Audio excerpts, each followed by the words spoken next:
Alright guys, let's talk about Frost Armor here in Destiny 2. Is it worth running? I've got a Warlock builder using the Stag to show you here today. It's a pretty fun setup. We're going to use the Wicked Implement. Guys, if you enjoyed the video, consider hitting like and subscribe for me. So let's go over Frost Armor first. Frost Armor is a 4.5% damage reduction in PvE. That's per stack, and it can stack up to 8 times if we use our stasis fragments here. Your Frost Armor has increased duration and maximum stack count, so it can go up to 8. That will give us a total of 36% damage resistance, and the Stag gives us an extra 25% while we're standing in our rift. So this is going to give us over a 51% damage reduction on our character here. It's great to take on pretty much any activity in the game. You can go into mythic level difficulty with this sort of setup because you have so much stasis stuff going on here. You're able to get these shards really easily, so you'll be at max stacks pretty frequently. And just being able to tank a lot of damage and get your rift back very easily with the Stag makes this setup pretty fun. So I'll show you the rest of the setup here. So I've got Strafe Glide on here. You can actually just put balance. It doesn't really matter. Just the normal stuff here. I've gone for Cold Snap. Now you could put something else on. I've gone for Ice Flare Bolts with Cold Snap. You could totally put the Bleak Watcher on instead if you really wanted to. This thing is pretty good. It synergizes with the build pretty well. Hold to convert your grenade into a stasis turret that fires slowing projectiles. I really like Ice Flare Bolts, shattering a frozen target spawn seekers that track and freeze other nearby targets. Really useful. Both of these are really good options, so, you know, dealer's choice on that one, I suppose. But I've gone for Whisper of Torment here, so we gain grenade energy when we take damage from targets. Have Frost Armor increases the amount of energy gained. I showed you the Frost Armor has increased duration and max stack count. Nearby stasis shards track to your position. It also gives us a boost to health and super, which is really nice. So this is really useful. We can just sit in our rift and the stasis shards will slowly come towards us. Now we do have to be somewhat close to them. They do kind of track from a reasonable distance though, so it's really useful to have. And then defeating targets while you have Frost Armor has a chance to create a Stasis Shard. So cycles back into itself with Glacial Harvest. Freezing targets create Stasis Shards around the frozen target. The higher combatants, the more the shards are created.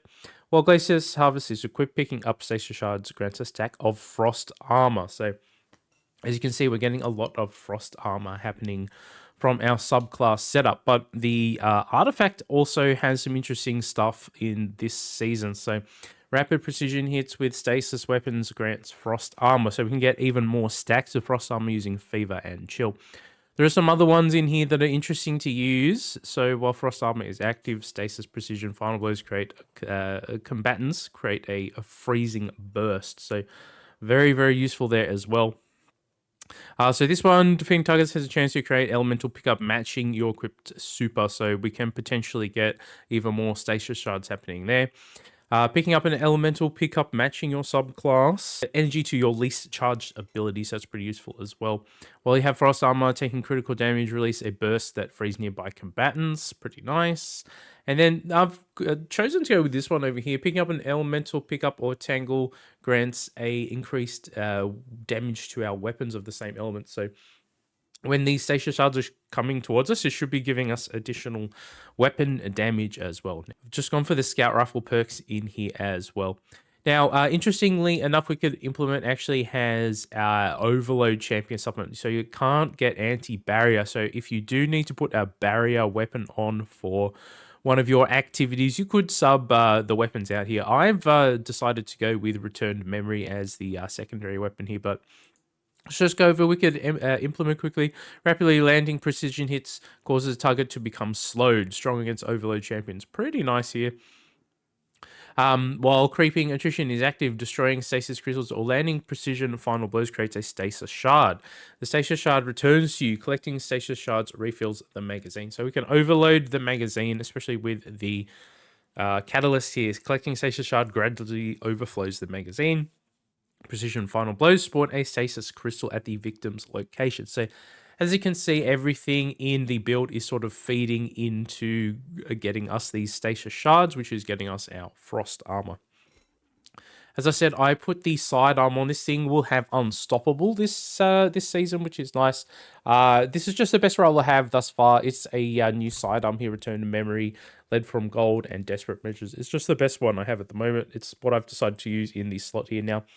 As I said, I don't have anti-barrier on the setup right here, so if we did need to do some solo activities, you could totally sub something out here for barrier, depending on what you really need. So this is another stasis weapon that's new this season. This is one I've been using. It's only a lower tier weapon, but it's got subsistence and killing tally. It's the only role with these two packs that I've seen thus far in the game. It's a pretty nice machine gun for most activities. Show you a little bit of gameplay with that as well. We'll go over the mod setup here as well. It's pretty simple here. We're going for health, ammo finders, and then harmonic siphon, so we can get our orbs of power happening. If you can fit a harmonic reload on here, it's really, really nice, especially for the machine gun. I decided to put a grenade font on here because we have pretty low grenade on the build. I've gone for more health. Over here, I have gone for 1 health font, and the reason is we're actually sitting at 180 health, as you can see. So with 1 health font, as soon as we pick up a single orb, we'll be at maximum, which is 200. So this is going to give us a shield recharge rate, 42.8%, and a plus 19 to our shield value, which means we can tank even more hits in PvE here, which is really nice. Can use it in the Crucible as well. You do have to kind of sit in your Rift to really take advantage of this sort of setup in the Crucible, and the stacks of Frost Armor are only 2.5% in PvP, so, you know, it is what it is. Class is another stat that's pretty nice to have on the setup. Get our class ability cooldown and the class ability energy gain up as high as possible. But with that, I've just gone with resistance mods and the health here as well. And on the boots, health again, stasis weapon surge, so we can get even more stasis weapon damage, and stacks on stacks, so we get our armor charge, we get a +1, which is really nice. Don't have any more mod energy. If you had an extra energy, you could put anything over here to help with the build as well. And then lastly, in the class slot here, I've actually got time dilation, powerful attraction, 2 time dilations here, which is really nice. You could sub one of these out. You could even put a little bit more health here. It's not really necessary on the build. Maybe we'd put just a little bit more grenade or something here. So we can just sit in our rift. Get some extra stasis shards. Grab an orb here too. With Headstone, we're going to be creating a lot of those. Now, if we go for the precision hit, we're going to be able to get a decent amount of Frost Armor going. As you can see, we're up to 8 now, and it'll last 13 seconds. It'll now refresh anytime we pick up another Stasis Shard as well, or if we activate any more Frost Armor. Can we get it off him? Not really. That's all right. I know, there we go. ×8, so we still got it.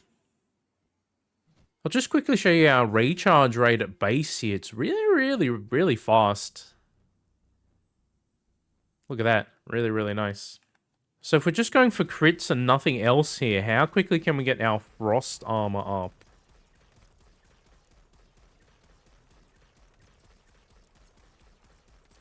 Not bad. All the way up to 8, just with our primary, never having to reload. I mean, not too bad.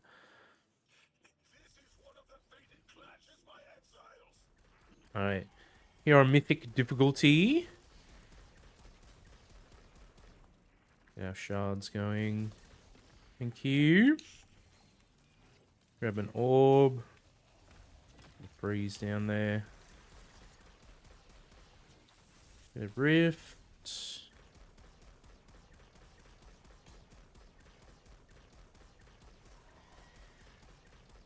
Man, they are tanky on Mythic, hey. Let's take these guys out. We need to get our special weapon going here for him.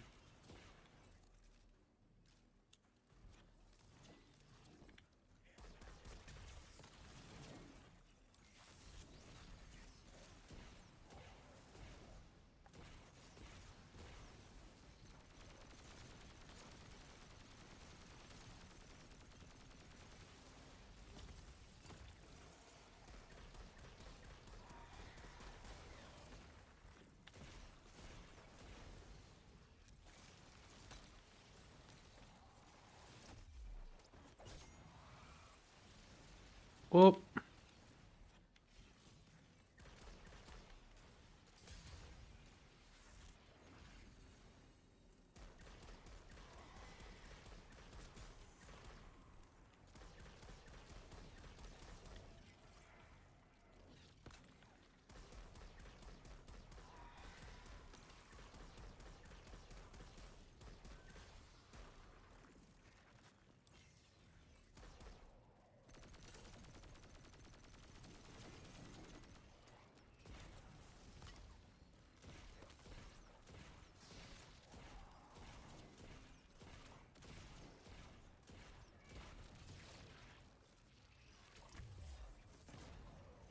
All right. There you go, guys. The Frost Armor setup here in Destiny 2. It's actually pretty good this season with the extra perks from the artifact. Even without those perks, the build is definitely usable. You can still get a lot of damage reduction going.